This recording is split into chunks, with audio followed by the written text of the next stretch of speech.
Vamos a revisar en la primera parte el marco normativo y las reiteradas veces en las cuales las diferentes normas que tenemos nosotros hacen referencia a la importancia de poder hacer la evaluación de factores de riesgo psicosocial. Recordemos nosotros que la ley 29783 maneja 9 principios. Uno de los principios es el principio de prevención. En el principio de prevención se establece que el empleador garantiza en el centro de trabajo el establecimiento de los medios y condiciones que protejan la vida de la persona, la salud y el bienestar de los trabajadores y de aquellos que, aún no teniendo un vínculo laboral, prestan servicios o se encuentran dentro del ámbito del centro de labores. Debemos considerar factores sociales, laborales y biológicos diferenciados en función del sexo, incorporando la dimensión de género en la evaluación y prevención de los riesgos de la salud laboral. Entonces, acá nos señala que la organización tiene que proteger la salud de la persona. Y la salud no solamente es la ausencia de una enfermedad. La Organización Mundial de la Salud define este término salud como un estado de completo bienestar físico, mental y social. Y reiteramos, no necesariamente solo la ausencia de una enfermedad. Entonces ya el principio de prevención nos establece que al trabajador tenemos que garantizarle la salud, ¿no? Y el término salud engloba a que también tenemos que garantizar la salud mental de la persona. Y esto es muy importante, poder interpretar un poco más aquello que de repente ya hemos visto, pero de repente no lo analizamos desde el punto de vista tan específico como ahora sí lo vamos a analizar. El principio de responsabilidad, recordemos, señala que la organización asume las implicancias económicas, legales y de cualquier otra índole a consecuencia de un accidente o enfermedad que sufre el trabajador en el desempeño de sus funciones o a consecuencia de él, conforme a las normas vigentes. Entonces, si no evaluamos los factores de riesgo psicosocial, ¿no? Y a consecuencia del estrés laboral, a consecuencia de esa carga tan alta de trabajo, el colaborador llega a accidentarse por no haber tomado las acciones correctivas, ¿no? La organización es la que va a asumir las implicancias económicas, ¿no? Ya sea si es obviamente a nivel de la misma organización por la afectación de un producto, o las implicancias legales, obviamente por la demanda que se pueda originar, dado que un trabajador que tenga un altísimo nivel de estrés y que a consecuencia de ese nivel de estrés se termina accidentando, obviamente pues la familia no se va a quedar tranquila y lo que va a tender a hacer es a denunciar al trabajador. Entonces es importante entender el principio de responsabilidad en el sentido de que el hecho de que no evaluemos los factores de riesgo psicosocial que están establecidos en el principio de prevención también nos van a traer una serie de consecuencias. Ya si hablamos de algo muy específico, podemos irnos al desarrollo de la misma Ley de Seguridad y Salud en el Trabajo. En el artículo 19, nos hablaba sobre la importancia de los trabajadores en el sistema de gestión de seguridad y salud en el trabajo, trabajando con ellos la consulta, información y capacitación en todos los aspectos de la seguridad y salud del trabajo. Y volvemos a mencionar constantemente la palabra salud, ¿no? Recordemos que la orientación del sistema de gestión es prevenir accidentes y prevenir algún tipo de enfermedad, seguridad y salud, pero la palabra salud no lo habíamos mencionado o no lo habíamos dado un contexto tan amplio, ¿no? Al inicio, desde el punto de vista de higiene, nos referíamos al inicio en salud referidos a la ausencia de enfermedades, pero ya estamos viendo que la palabra salud también hace un equilibrio no solamente en la ausencia de enfermedades, sino también en el bienestar mental de la persona. Y ahí la importancia de poder ahora reformular aquellos elementos que hemos dado y poder analizarlos un poquito más de acorde, obviamente, al tema que estamos desarrollando. También es importante la participación de los trabajadores, y acá voy a ir al punto B, a la identificación de los peligros y la evaluación de los riesgos al interior de cada unidad empresarial y en la elaboración de los mapas de riesgo. Los factores de riesgo psicosocial, como tal, ¿no? Son considerados también dentro del IPC, tienen que estar considerados dentro del IPC. ¿Por qué? Porque esos factores de riesgo psicosocial se van a traducir ¿en qué? Se van a traducir en un estrés laboral y ese estrés laboral nos puede traer consecuencias.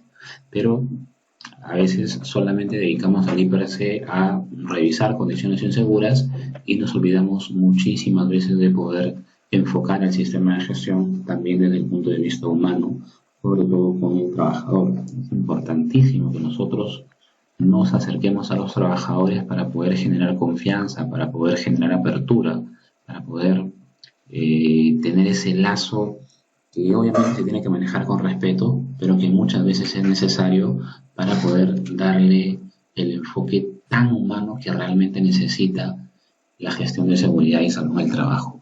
Recordemos que nosotros no gestionamos máquinas, no gestionamos netamente procesos, nosotros gestionamos a las personas e implementamos el sistema de gestión enfocados en darles el mejor confort dentro de sus actividades de trabajo.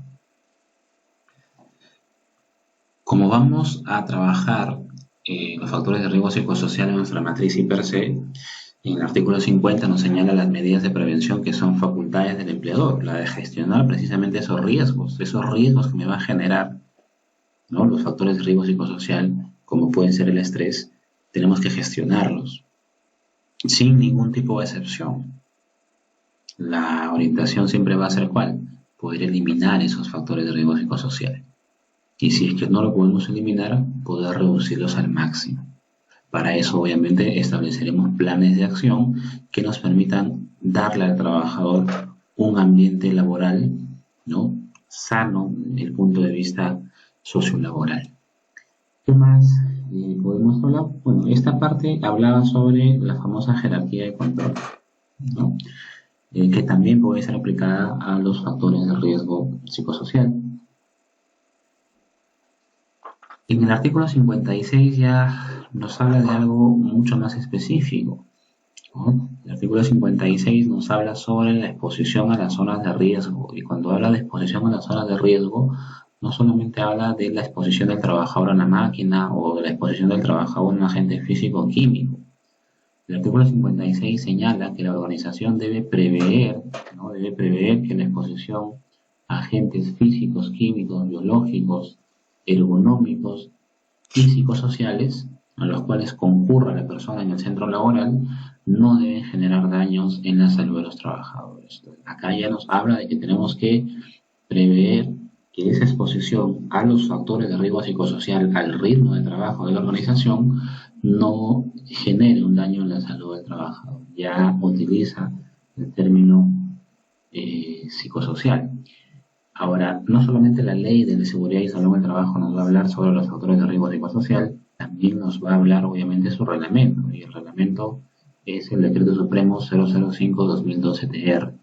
¿Y qué señala el Decreto Supremo 005-2012-TR? En el artículo 103, y de conformidad precisamente con ese artículo 56 que hemos estado revisando, en el artículo 103 señala, ¿no?, de conformidad con este artículo 56, donde tenemos que prever la exposición a factores de riesgo psicosocial, se considera que existe exposición a los riesgos psicosociales cuando se perjudica la salud de los trabajadores, causando estrés y a largo plazo una serie de sintomatologías clínicas como enfermedades cardiovasculares, respiratorias, inmunitarias, gastrointestinales, dermatológicas, endocrinológicas, musculoesqueléticas, mentales, entre otros.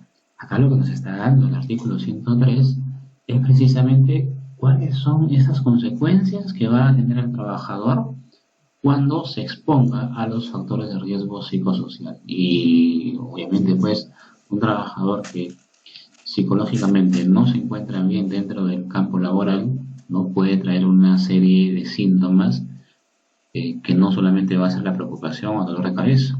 Y eso lo vamos a ver un poquito más adelante cuando precisamente analicemos los factores de riesgo psicosocial, pero ya el artículo 103 nos señala, ¿no?, cuáles son esas consecuencias que puede dar ese estrés o esta carga de trabajo. Enfermedades cardiovasculares, ¿no?, que están obviamente pues orientadas al corazón, ¿no?, al correcto fluido de la sangre dentro del organismo, las enfermedades respiratorias, inmunitarias, Recordemos que muchas enfermedades también están asociadas netamente a cómo se encuentra psicológicamente la persona. Hay muchas enfermedades que son o que se reactivan por las emociones que la persona está teniendo en el día a día.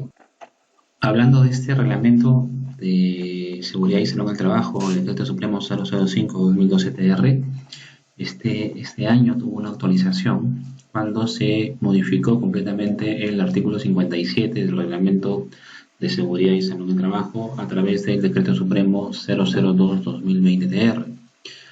En esta modificación se señala que la identificación de peligros, evaluación de riesgos y medida de control es elaborada y actualizada periódicamente sin exceder el plazo de un año.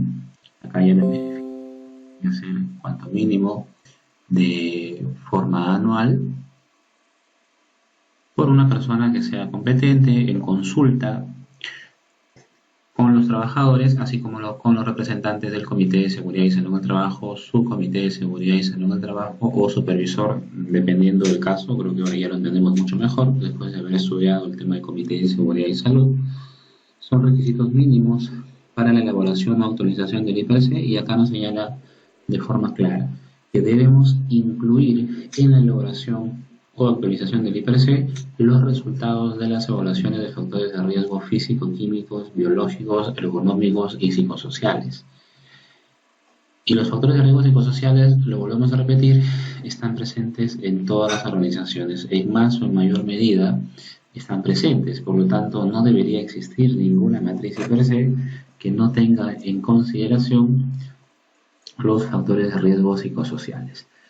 Esta terminología de los factores de riesgo psicosociales y todo el contexto que vamos a estudiar también está citada en la Resolución Ministerial 375-2008-TR, la famosa norma básica y procedimientos de evaluación de riesgos ergonómicos. En esa norma básica de ergonomía, en el punto 3.7, nos define los factores de riesgo biopsicosociales, ¿no? Que tienen un contexto paralelo a lo que son los factores de riesgo psicosociales. Le da una visión un poco más general al aspecto biológico de la persona y la relación del aspecto biológico personal con el análisis psicosocial. Se llama así aquellas condiciones que se encuentren presentes en la situación laboral y que están directamente relacionados con el ambiente, la organización, el contenido del trabajo y la realización de las tareas, y que afectan el bienestar o la salud, ya sea física, psíquica y social, obviamente del trabajador, así como el desarrollo de sus actividades. Entonces, acá nos definen la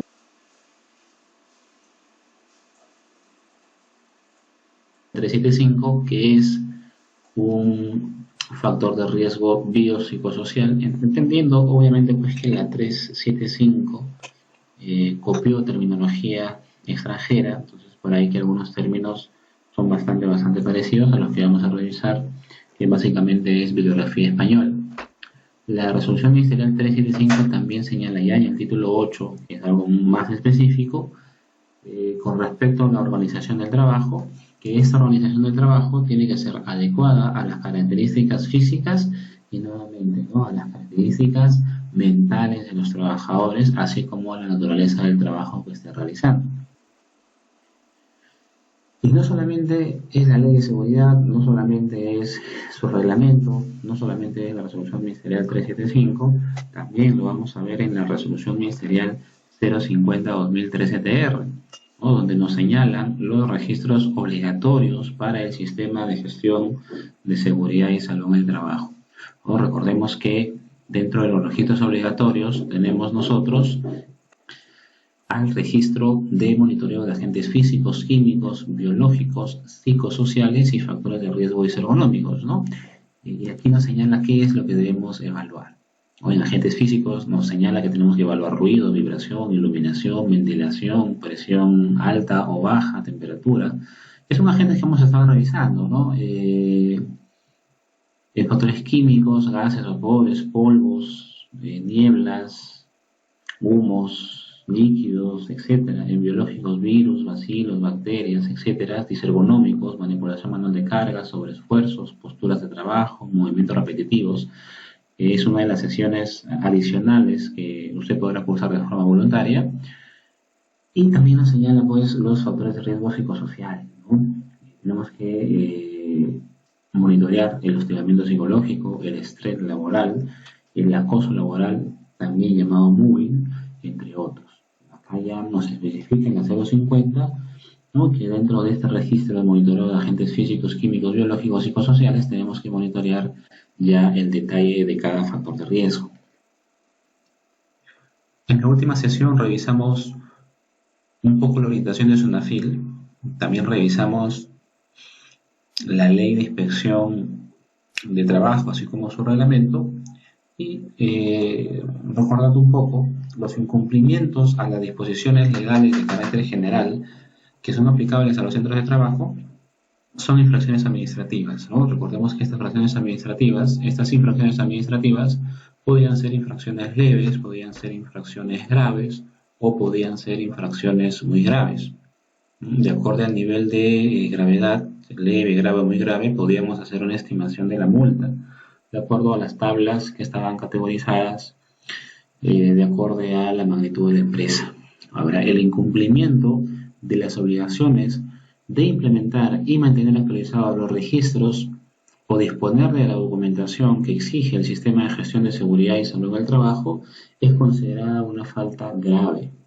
También es considerada una falta grave el incumplimiento de la obligación de planificar la acción preventiva de riesgos para la seguridad y salud del trabajo, así como el incumplimiento de la obligación de elaborar un plan o programa de seguridad y salud del trabajo.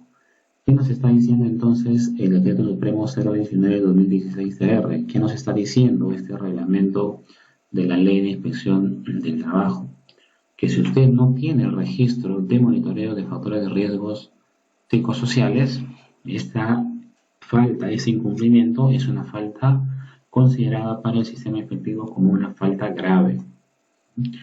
Es considerada también una falta grave el incumplimiento de las disposiciones relacionadas con la seguridad y salud del trabajo, en particular en materia de los lugares de trabajo, herramientas, máquinas, equipos, agentes físicos, químicos, biológicos, riesgos, dice ergonómicos en la norma, pero debería ser ergonómicos y psicosociales.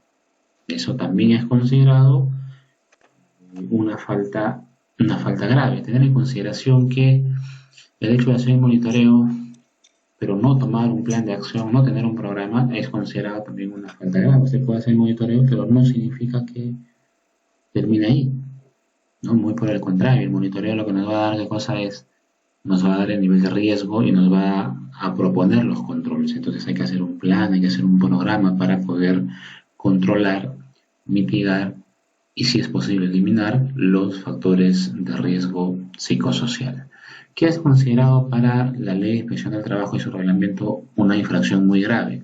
El incumplimiento de una norma en materia de seguridad y salud del trabajo que ocasiona un accidente de trabajo que pueda producir la muerte en el trabajador o cause un daño en el cuerpo o en la salud del trabajador que requiera la asistencia o descanso médico conforme al certificado o informe médico legal.